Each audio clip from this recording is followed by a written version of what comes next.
Quiero agradecer por su generosa paciencia al maestro Fabricio Mejía, escritor, analista, a quien respetamos y admiramos, quien ya está listo para darnos sus opiniones sin censura. Primero te saludo, Fabricio, ¿cómo te va? Muy buenas tardes ya. Vamos a ver si ya tenemos a Fabricio en el sistema. Fabricio, te saludo, ¿cómo estás? Buenas tardes. Hola Vicente, ¿cómo estás? No nos veíamos desde que eh, te rompieron los lentes, unos del Frena. Así es, mi querido. Ya con lentes nuevos te saludo, con nuevas energías, con renovadas energías, maestro Fabricio Mejía. Oye, Fabricio, Dime. para hablar de los por ejemplo, hoy el presidente nuevamente, ahí durante un planteamiento que le hago sobre reflexión del PRI, trae ganas de hablar de sus decisiones sobre no ir a la cumbre de las Américas a Estados Unidos. Cada vez lo veo más digno y firme en esa decisión y en su visión de una Latinoamérica no sometida, ni doblegada, ni pisoteada, pero también me da mucha, hasta risa me da, voy a ser sincero, Fabricio, que hasta risa me da, andan desquiciados los de la oposición en México, al nivel de Bob Menéndez y de Marco Rubio en Estados Unidos contra el presidente Andrés Manuel López Obrador. Dice Gabriel Cuadri: Biden se hace un enorme daño a sí mismo, al Partido Demócrata, a Estados Unidos, a México y a América Latina, siendo blandengue con López, Cuba, Venezuela y Nicaragua. Debería retirar embajador en México y reforzar sanciones a las dictaduras, no relajarlas. Y luego escribe: López llevó a Cuba a los secretarios de Defensa y Marina, algo insólito. ¿Para qué? Para entablar con la dictadura acuerdos de inteligencia. Tendremos aquí espías cubanos trabajando con la inteligencia militar y a cargo del CISEN desmantelado por López, igual que en Venezuela. Válgame Dios. ¿Cómo ves estas reacciones a la decisión del presidente Andrés Manuel López Obrador de no asistir a la cumbre, que está a todo lo que da? Le iba a decir al presidente, pero luego me iban a decir: oye, cabrón, estás en la mañanera, en la conferencia, no, no es aquí para que te burles. Le iba a decir: se está perdiendo de una buena cerveza con Boris y con, y con Trudeau. Ya ves qué es lo que hace noticia de la cumbre desde ayer. Sí, bueno, no me voy a referir a Cuadri, por supuesto. Pero digamos que sí representa un sector de la opinión que no ha logrado, la verdad es que porque no ha querido, pensar el mundo de otra manera que no sea el de la Guerra Fría hace 60, 70 años, ¿no? Esta idea de que había un polo democrático, liberal y otro autoritario comunista, ¿no? Eso desapareció en 89, cuando eh, tiraron una parte del muro de Berlín. Hay que decir que el muro de Berlín cayó de un lado nada más, del otro lado no cayó. Y todos estos personajes, como Enrique Krause, por ejemplo, o su hijo, son los voceros, digamos, de esta idea de que existe una bipolaridad y que hay que apoyar el bien sobre el mal, ¿no? Y entonces eso lo reflejan en lo interior, y entonces pues lo malo sería lo que ellos llaman el populismo, que no es más que la restauración del Estado. Eh, y entonces son incapaces de pensar, por ejemplo, una decisión como la del presidente López Obrador de no asistir a la cumbre, porque lo que está pidiendo es que sea una cumbre, no un alineamiento con una parte, incluso ni siquiera todo, una parte de los demócratas en el gobierno de Estados Unidos que tienen una visión francamente añeja, francamente antigua de lo que es Cuba. Y lo que está proponiendo López Obrador es una visión multilateral, no bipolar. No se trata de alinearse con los Estados Unidos, que además ha emprendido una guerra, dos guerras, una guerra por interpósito país contra Rusia y una guerra comercial contra China. De lo que está hablando López Obrador es de los problemas que tiene el continente en términos de migración, por ejemplo, ver a la migración no como ilegal, sino como fuerza de trabajo. Y en ese sentido, bueno, pues está proponiendo que se discuta un plan de desarrollo que permita que la inmigración se contrate legalmente como fuerza de trabajo en Estados Unidos y Canadá. Y por otra parte, bueno, pues tenemos el problema de la exportación de Estados Unidos de armas a México, tenemos este gran pendiente que es sustituir la OEA, que la última vez que la vimos aparecer participaba, detonada, de hecho, en una madrugada el golpe de Estado contra Evo Morales en Bolivia, y no ha sido sustituida esta organización por un organismo multilateral de desarrollo, no de intervención y de alineación con Estados Unidos. Y entonces, bueno, pues claro, si tú vienes de ese mundo y no has leído un libro de 1975, pues sí crees que hay una lucha del bien contra el mal y que López Obrador está apoyando al mal, quién sabe por qué, y que habría que hacer todavía más punitivas las relaciones internacionales. Y eso no te conduce, por supuesto, a ningún lado. No ha conducido a Estados Unidos el bloqueo a Cuba a ninguna parte desde los 60 para acá. Entonces habría que empezar a revisarlo, porque además le crea un problema a la región, junto con la inmigración haitiana y centroamericana. Hay que verlo así, es decir, no puedes verlo todo como un problema de buenos contra malos porque acabas regañando, como sucedió, a tu entrevistado por no estar de acuerdo en la protección de Ucrania en la guerra con Rusia. Hoy trataba de reflexionar más temprano con la audiencia, qué fuerte la diferencia de pasar de estar enviando a Luis Videgaray a reunirse con Jared Kushner, el yerno del presidente, a la Casa Blanca, a un presidente con toda la autoridad moral y además con toda transparencia, contando que ni ante Trump ni ante Biden arrodillado. Creo que son el día y la noche si comparamos lo que nos dejó el gobierno de Peña Nieto con lo que estamos viendo de Andrés Manuel López Obrador. Sí, porque además es un presidente legítimo, ¿no? Cada vez que hay ilegitimidad en un presidente, y mira que sabemos de eso, se arrodillan frente a Estados Unidos porque es un factor de poder que sostiene los poderes ilegítimos en México, y hay que ver cómo se comportó Felipe Calderón. Dio entrada a la DEA, dio entrada al cártel de Sinaloa a su propio gabinete, pero en términos internacionales dio entrada a todo lo que proponía la administración de Estados Unidos, el Departamento de Estado, las agencias, etcétera, porque no había ganado la elección, porque se la había robado. Y en el caso de Enrique Peña Nieto, de igual manera, era un presidente ilegítimo que se había elegido a base de comprar 5 millones de votos que le faltaban al final, y que tenía, digamos, el respaldo de las energéticas para la reforma del petróleo y de la energía en México. Y se arrodilló frente a hasta el ridículo, digamos, todos recordamos aquellas imágenes de la reunión con Obama y Trudeau, en donde es menospreciado y tratado pues como el presidente tontito y ilegítimo que era. Y en ese sentido, bueno, López Obrador tiene un respaldo de 30 millones de votantes, y bueno, en las últimas elecciones del domingo nos gobierna a todos, pero directamente va a gobernar a más de 70 millones de mexicanos con los nuevos gobernadores. Esa legitimidad le da la dignidad de poder plantear, como dice la Constitución, una política exterior. Es el presidente el que plantea la política exterior según la Constitución mexicana, y en ese sentido es de una enorme dignidad en sí mismo.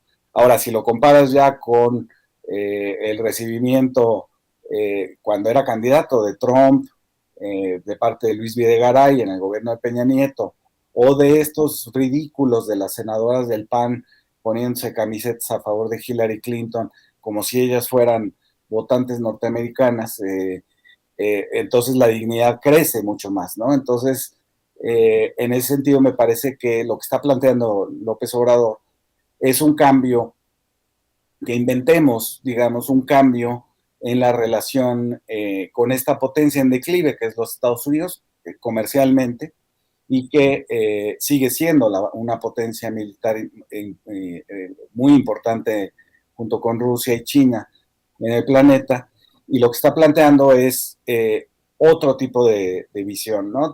Hemos tenido solamente dos tipos de visión de los Estados Unidos hacia América Latina. Una fue América para los americanos, la llamada doctrina Monroe, enunciada en 1823, cuando ni siquiera Estados Unidos era una potencia militar, que quería decir en primera instancia que los países americanos se defenderían entre ellos de una posible invasión europea, cosa que no sucedió.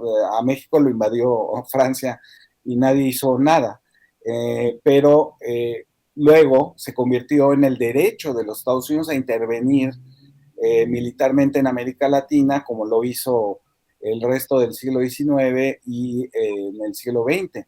La única otra alternativa que hubo a esa relación fue la política de buena vecindad de Roosevelt, un poco la Alianza para el Progreso en los 60 de Kennedy, que eran como tratar de desarrollar a la región para evitar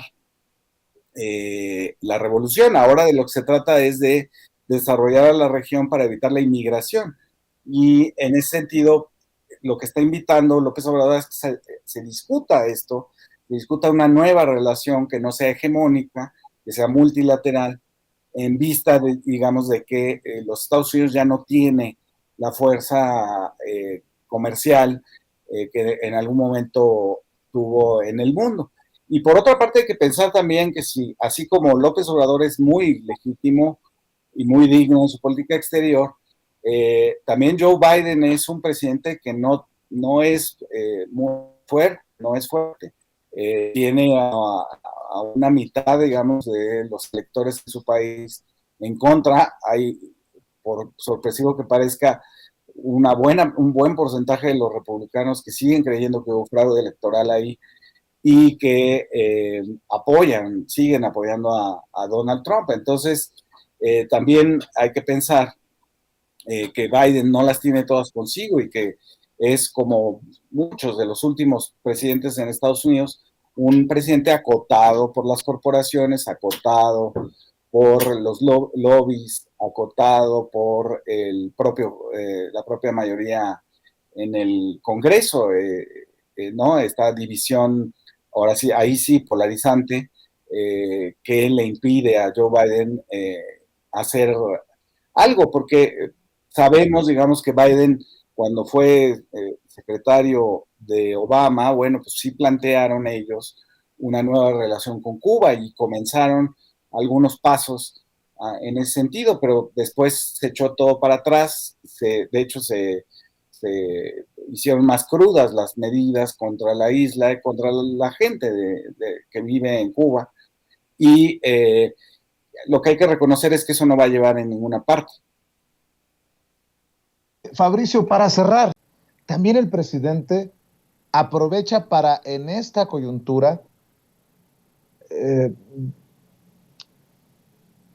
hablar de la dignidad, del respeto de los mexicanos y mexicanas que están en Estados Unidos. De esos que dice tuvieron que salir expulsados o por la violencia, para progresar, para buscar una mejor vida. Esos mexicanos y mexicanas que, de acuerdo a lo que dice el presidente Andrés Manuel López Obrador y su reforma electoral, podrían convertirse en un factor que incline la balanza, no sé si en el 2024, pero en algún proceso electoral que se venga, por la gran cantidad de personas y de votos que ello significa. Qué interesante cómo también el presidente lanza lo que yo considero advertencias, ¿no? El que se pase de rosca, como dice Ricardo Sheffield, el que quiera agarrarnos de piñata, va a haber respuesta. No nos vamos a quedar callados. Eh, Esto también es importante en momentos en que se avanza rumbo al proceso que llevará a elecciones presidenciales entre Donald Trump y Joe Biden, dos personas con las que el presidente Andrés Manuel López Obrador ha lidiado, Fabricio Mejía. Sí, el número de mexicanos, los 40 millones de mexicanos que viven en los Estados Unidos, pueden inclinar las balanzas electorales en ambos países, ¿no? Tanto en México, que no lo necesitaría para 2024, matemáticamente ya es imposible que ganara alguien más que Morena, salvo que hubiera un desastre dentro de Morena, cosa que no se ve. Y por otra parte, también se puede utilizar en la política de los Estados Unidos. El día de ayer me parece que el discurso de López Obrador, yo coincido contigo, muy firme, no lo habíamos, teníamos tiempo de no verlo así, señaló con apellido a el encargado del Partido Demócrata de que la cumbre hubiera sido un fracaso, Menéndez. También criticó fuertemente a lo que llamó los fanáticos del Partido Republicano, que se referían precisamente a los que mantienen esta idea de que hay que, la manera de lidiar con Cuba es matarlo de hambre, ¿no? Ahora sí que citando al clásico Alito Moreno, ¿no? Pero me parece que juega ese electorado para los dos lados de la frontera, y López Obrador, que es un político quizás el más astuto que hemos conocido, lo sabe y puede usar su peso político en un sentido o en otro. Querido Fabricio Mejía, te pido por favor que sean, en la medida de tus posibilidades, obviamente, más seguidos estos enlaces que aprecia mucho la audiencia de Sin Censura. Ya también nos tendrás que estar contando de la revista, cómo les va con la publicación. Nos sacamos el sombrero, me lo ha estado, hay que decirlo, y precisamente me acaba de mandar un mensaje, me ha estado presumiendo la revista la querida Beatriz Aldaco, directora del Instituto Sonorense de Cultura, querida amiga aquí en Sin Censura, y obviamente otros compañeros que con regularidad participan aquí. Todos los éxitos, los mejores deseos, mi querido Fabricio, en ese encargo y en ese proyecto tan necesario en estos tiempos. Sí, pues muchísimas gracias, te lo agradezco. La revista es digital, es un esfuerzo, se llama Sentido Común, es un esfuerzo de muchas personas. Nuestro consejo está formado por Lorenzo Meyer, Héctor Díaz Polanco, Armando Bartra, Paco Taibo, Elvira Concheiro, Beatriz Aldaco, a la que mencionas, está Violeta Vázquez, está Los Moneros, Hernández, Fibón, es decir, es un conjunto, digamos, de fuerzas para hacer un planteamiento, digamos, una revista digital que es en realidad tratar de reflexionar sobre la 4T más allá de los debates diarios, digamos, que son muy cansados sobre si está chueca o no la torre del aeropuerto. Esto es más para reflexionar hacia adelante, hacia qué horizonte de profundidad puede tener la 4T, y ya llevamos los números, están disponibles en la red, y a partir del mes que entra ya vamos a tener una página un poco más profesional, digamos. Es un esfuerzo que se hace casi de pura voluntad, pero muy necesario en el país, sobre todo, digamos, para pensar entre nosotros, ya sin discutir eh, si el narco apoya o no apoya a Morena, ¿no? O sea, no tonterías, pues, sino discutir en serio cuáles son los proyectos hacia el futuro de la 4T en México y en América Latina. También ahí está el doctor Enrique Semo, ¿no? Y otros que reflexionan también sobre la dimensión continental, digamos, de la 4T, porque es es una dimensión continental con lo que ha sucedido en las elecciones en América Latina y sucederá sin duda por ejemplo, en Colombia y Brasil, ¿no? Pues yo te abrazo a la distancia, Fabricio Mejía. Tú sabes que te respetamos y que te admiramos. ¿Por qué no cerramos también invitando a la gente para que te siga en Twitter, en donde siempre, siempre estás activo? Sí, estoy en @Fabricio Mejía en Twitter, ahí nos conectamos, por supuesto los sábados en la jornada, los lunes con Aristegui, y pues no se pierdan, hoy salió un artículo sobre la elección del 5 de junio, del domingo, una reflexión ahí en el Washington Post. Y también, por supuesto, Pues estoy en Sin embargo, cada semana, los jueves. Estaremos al pendiente, Fabricio Mejía. Gracias, maestro. Estamos en contacto.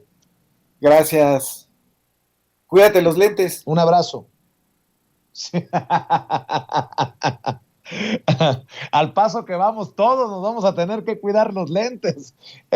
Esta es la cosa. Gracias, Fabricio Mejía, hablando con nosotros sin censura.